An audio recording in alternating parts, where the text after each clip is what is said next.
A very good morning to all of you. Myself, Dr. Preeti Yadav. I am working as assistant professor in St. Andrews Institute of Technology and Management, Gurugram. I am from Applied Science Department. Today, I will discuss domain theory of ferromagnetic material and hysteresis curve from Unit 2 and the lecture number 12. Domain theory of ferromagnetic materials. First of all, what is ferromagnetic materials? If ferromagnetic materials are those in which each individual atom, molecules, and ions has a non-zero magnetic dipole moment, as in a paramagnetic substances. When such substances are placed in an external magnetizing field, that they get strongly magnetized in the direction of the field.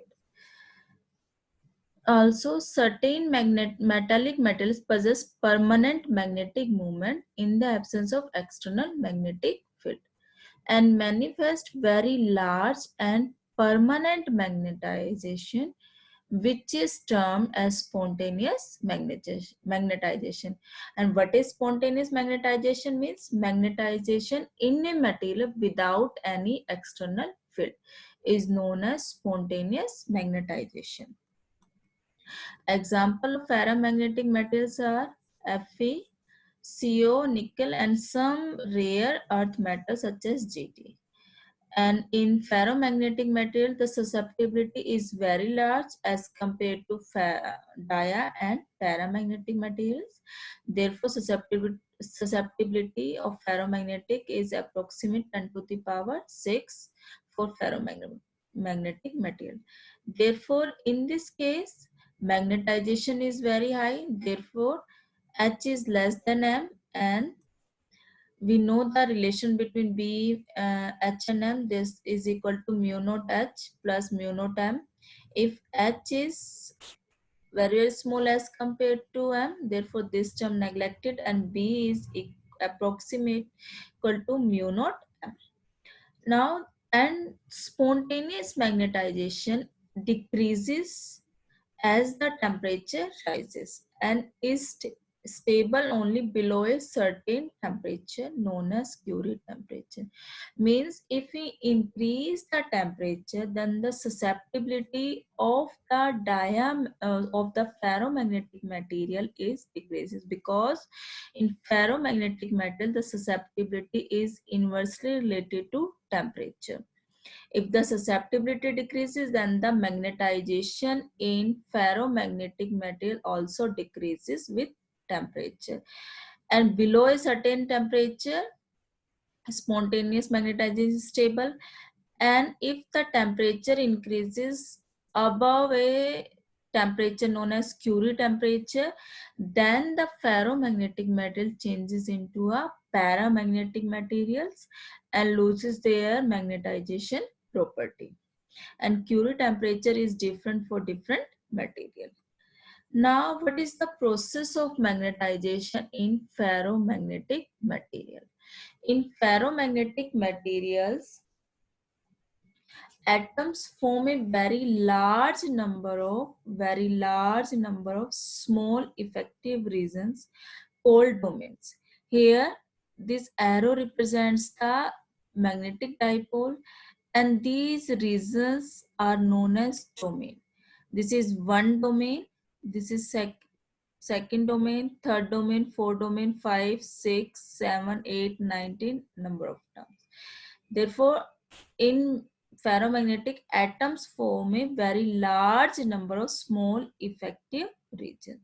In each domain, the dipoles are arranged in a particular direction, but the direction of the magnetic dipole is different with respect to another. Here, there are one domain and this is second domain. In first domain, the direction of magnetic dipole is towards this. All the dipoles are arranged in a particular direction without any external field. And in second domain, the dipoles are arranged in this direction. All the dipoles are arranged, but with respect to first dipole, the dipoles are in opposite direction, in different direction. But in a particular domain, the dipoles are arranged in a particular direction. Within each domain, a special interaction called exchange coupling renders dipole moments of all the atoms in a particular direction, and this particular direction is due to exchange coupling between the dipoles. Hence, each domain is a strong magnet without any external field. Here, in the first case, there is no external field, but domain act as a strong magnetic. But domains are randomly arranged. Here, domains in this direction, in second domain is this direction, third domain towards this direction. Therefore, domains randomly arranged. And this black line is known as domain boundary or a wall that separate one domain to the other domain. And if the magnetic field is applied, then domains that are oriented in the direction of the magnetic field, here all the domains are arranged to the direction of the external field. Therefore, magnetization is increased when we apply the external field in ferromagnetic material. The size, each domain has a linear dimension up to 1000 angstrom and contains about 10 to the power 10 atoms. Here, the maximum possible magnetization means if we increase the magnetic field, then there is a saturation in the magnetization. That saturation is known as saturation magnetization, and this represented by ms is a saturation value in magnetization, that is equal to n is the number of dipoles per unit volume and mu is the dipole moment, and therefore there is also a corresponding saturation flux density Bs, that is equal to mu naught ms. Ms is the saturation magnetization, means all the dipoles are arranged in the direction of the magnetic field, and that condition is known as saturation magnetization. Now here this is a ferromagnetic materials, this is magnetic dipoles are randomly oriented, and this boundary is known as magnetic domain boundaries, and the arrow represent the magnetization direction arrows. Here this is towards this direction, this is this is the domain dipoles in a particular domain towards this direction, and in that domain the direction of the dipole is opposite to that dipole. If magnetic field is applied to the ferromagnetic crystal or a metal, then what happens? According to Weiss, there are two independent processes which take place and lead to magnetization when magnetic field is applied. When an external magnetic field is applied on the ferromagnetic substance, it gets strongly magnetization, and this can be understood in terms of first is domain growth, that is displacement of boundaries of the domains, that is the domain which are oriented in the direction of applied field increase in size, and the domains which are oriented opposite to the field decrease in size. Here this is unmagnetization, there no magnetic field. If we apply the magnetic field here, this all the dipoles are in a, there's a first domain, this is second domain, third and fourth. Here this is direction of magnetic field, here there unmagnetized, there is no magnetic field, there is H for this reason. Here if we applied magnetic field towards this direction, then the domains which are oriented in the direction of the magnetic field, that domain in the direction of magnetic field is increase in size, and the domains which are opposite to the magnetic field decrease in size. Here the size decreases because this is opposite to the direction of the magnetic field H, and that domain is in the direction of the magnetic field. Therefore, the size of the domain increases as compared to other domains. Now, the second is domain rotation, means rotation of the domains. That is, the domains rotate till their magnetic moments are aligned in the direction of the applied magnetic field. This would happen only when the magnetic field is applied is very strong. Rotation of the domains towards the direction of the field. Here, this is arrow represents the rotation towards the direction of the field. Therefore, these are the two processes for the magnetization in ferromagnetic material. First is domain growth, and the second is domain rotation. Now the next is hysteresis. What do you mean by hysteresis? Hysteresis tells the relation, represents the relation between magnetic induction B or intensity of magnetization M, or M with the magnetizing force H or magnetic intensity H. This is the shape of the hysteresis curve. On the y-axis, we used B, and along x-axis, there is a magnetizing force H. First of all, suppose the material is unmagnetized initially at this point, on also at this here B is 0, also H is 0. Also, the hysteresis represents the behavior of the material as it is taken through a cycle of magnetization. This through cycle of magnetization. Here, when there is the material is unmagnetized, because where B is 0, H is 0. If we magnetized means all the dipoles are arranged randomly in all the direction, and this is the permeability which is small at that point. If we increase the magnetizing force H, B is also increases up to point saturation. Here, if we increase the magnetic field, then there is an alignment of the dipoles towards the magnetic field. Here shows that there is alignment. There is alignment of the dipole in the direction of the field, and that dipole increase their boundary in the direction of the magnetic field. Also, this is the increase in size of the dipoles towards the direction of the field, and there is all the dipoles are arranged in the direction of the field. This is the saturation magnetization, means if we increase the magnetizing force, there is an increase in magnetization. Means if we increase the magnetic field, then dipoles are arranged in the direction of the magnetic field. Up to this point, there is a saturation, means when all the dipoles are arranged in the direction of the magnetic field, and that point is known as saturation magnetization.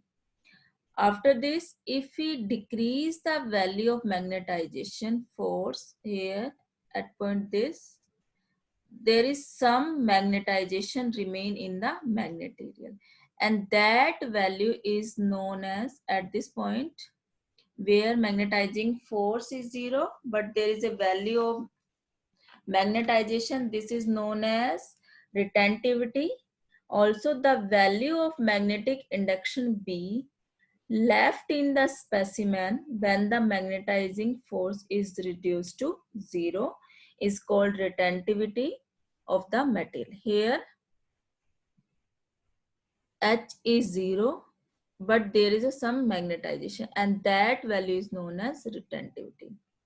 After this, if we decrease the value of B and increase the value of magnetizing force to in the negative direction, and at point this, here B is 0, but there is a negative value of H, and that is known as corrosivity. It means to reduce the retentivity to zero, we have to apply a magnetizing force in opposite direction. Here, magnetizing force in opposite direction, and this is known as corrosivity of the material. After this, if we increase the magnetizing force in the negative direction, there is a saturation, but in the opposite direction. And here all the dipoles are arranged in the direction of the magnetizing force. After this, if we decrease the value of magnetizing force in the opposite direction, this is there is a value of magnetization, but in opposite direction. This is also known as retentivity, and this process starts again. This is a cycle of magnetization for any material. Therefore, what is hysteresis? Therefore, this phenomena of lagging B or M, means B or magnetization M, behind H when a specimen of a magnetic material is subjected to a cycle of magnetization is known as hysteresis curve. And in the next, also there is a hysteresis in this diagram.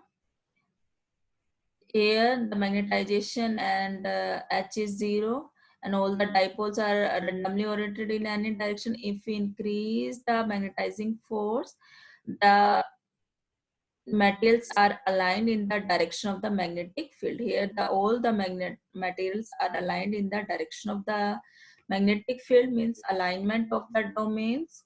There is a saturation magnetization. If we decrease the value of H, there is a retentivity.